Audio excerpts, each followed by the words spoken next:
అందరికీ నమస్కారము. మనకు ధనత్రయోదశి, నరక చతుర్దశి, దీపావళి వస్తుంది కదా.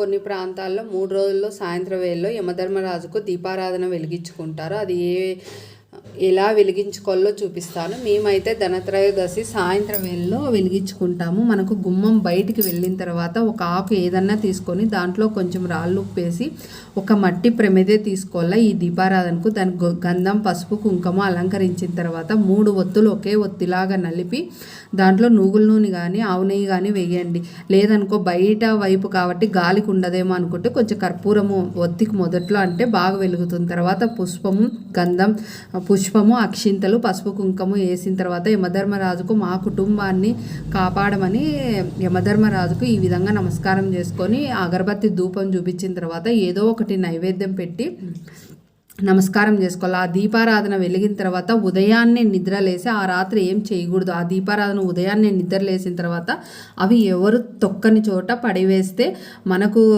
యమధర్మరాజుకు నమస్కారం చేసుకొని ఆపద నుంచి కాపాడమని కోరితే చాలా మంచిది.